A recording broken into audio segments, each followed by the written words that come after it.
I have made my commitments now. This is one to stay where I am.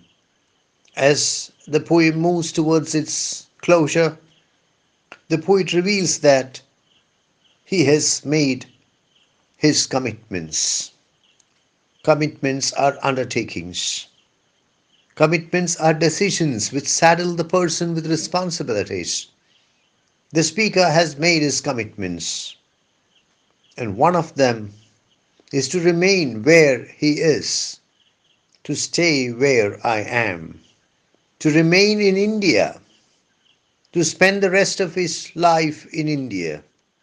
Probably Ezekiel has in mind the fact that poets like R. Parthasarathi and A.K. Ramanujan were moving to the United States, and poets like Dom Moraes were migrating to the United Kingdom. In such a context, the speaker says that he will not leave India. He will live in India. He will spend the rest of his life in India. Poets frequently love isolation, love remote and backward places. I am reminded of W.B. Yeats's poem, The Lake Isle of Innisfree, where the speaker expresses his desire to live in peace on an island in the middle of a lake, an uninhabited island in the middle of a lake, the Lake Isle of Innisfree. Let me try to remember the opening lines. I shall arise and go now, go to Innisfree, and a small cabin built there of clay and wattles made. In the Ezekiel poem, the speaker says that he will not move to any remote and backward place. He will remain where he is, and his remote and backward place is where he is. He does not have to leave India in search of peace, in search of prospects. He finds peace and he finds prospects in India. That is the implication.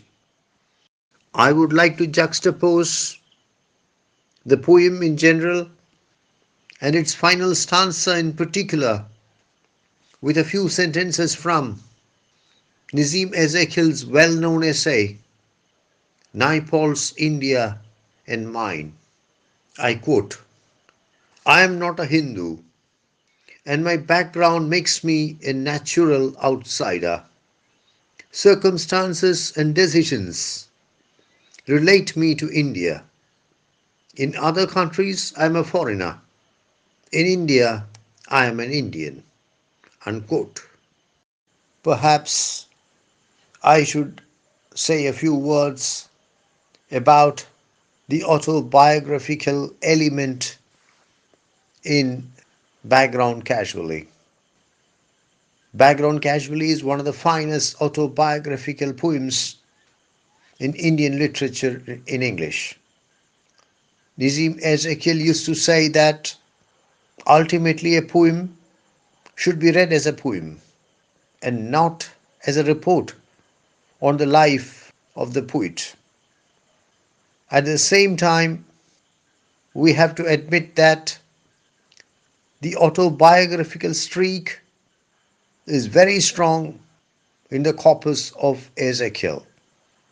I do not claim that everything that Ezekiel wrote was pure autobiography, but I do state that everything that Ezekiel wrote was based on personal experience. Everything in the corpus of Ezekiel is rooted in reality. Ezekiel himself has admitted that he is incapable of inventing things out of thin air. Under these circumstances, it is only natural that Ezekiel is able to create fine poetry out of autobiography. as exemplified by background casually. The poem provides a riveting narrative of the entire life story of the poet. The speaker is born into an upper middle class Beni Israel family. He finds himself at odds with his environment right from birth. He goes to a Christian school, a Roman Catholic school. He has to endure extremely painful experiences at school. He is ragged by his classmates, by his schoolmates. We hear of his rebellious youth, his refusal to accept blindly the faith of his family, of his forefathers. The speaker goes abroad. He has a sojourn in London in order to pursue a philosophy course at Birkbeck College, London.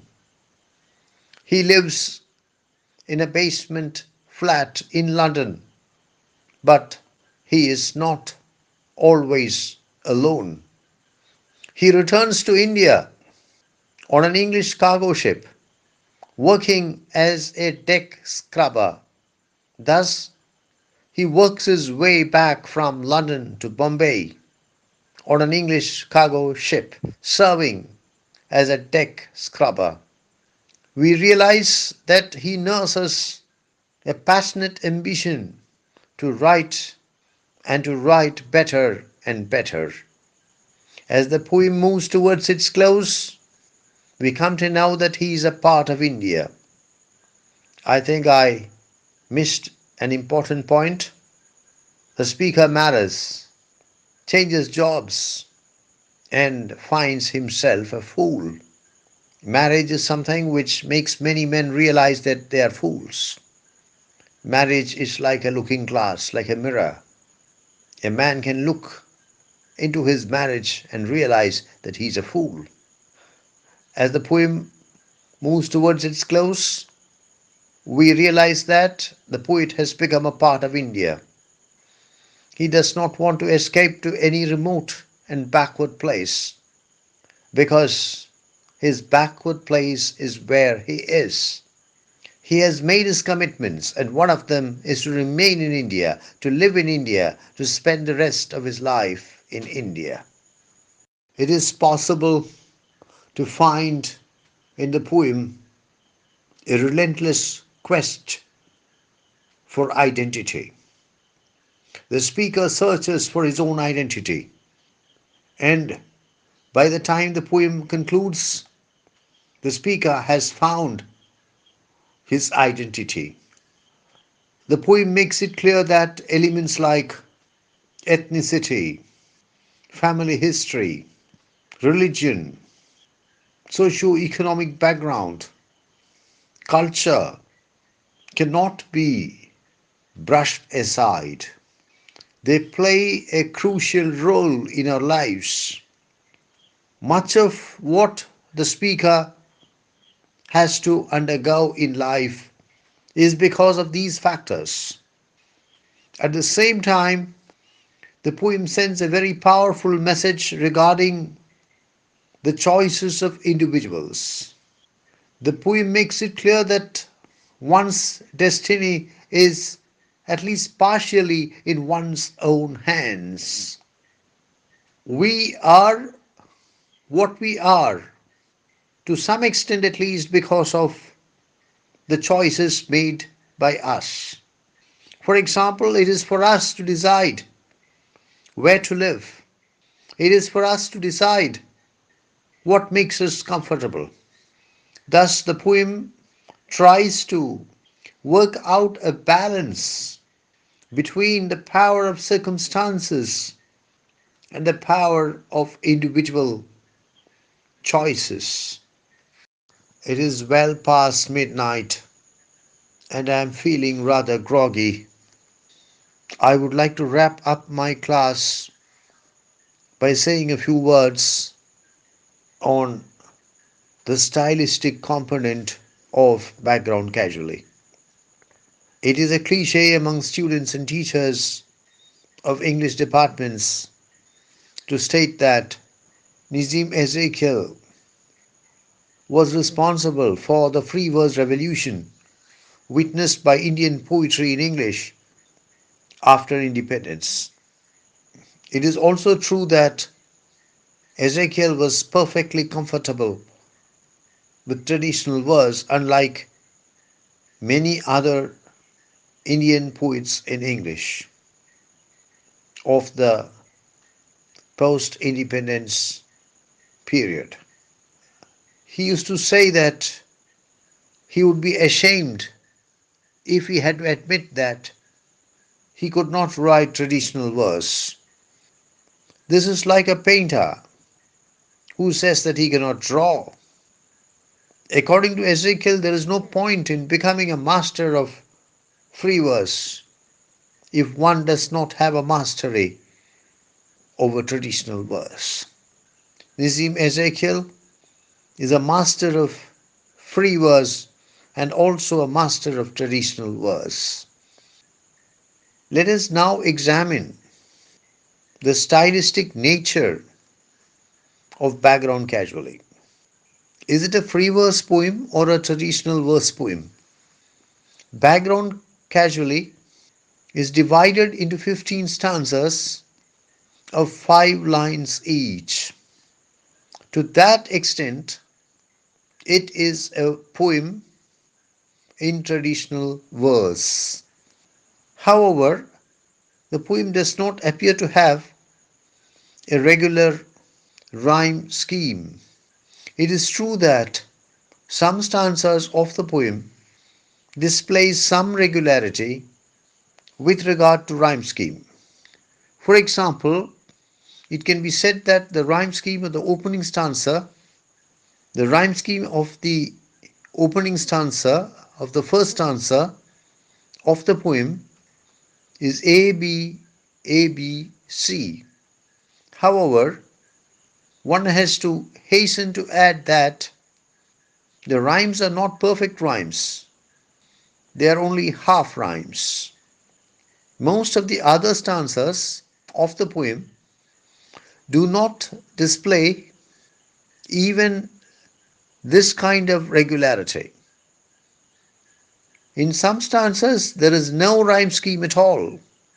So we are driven to the conclusion that, with regard to the matter of rhyme scheme, Background Casually is a free verse poem.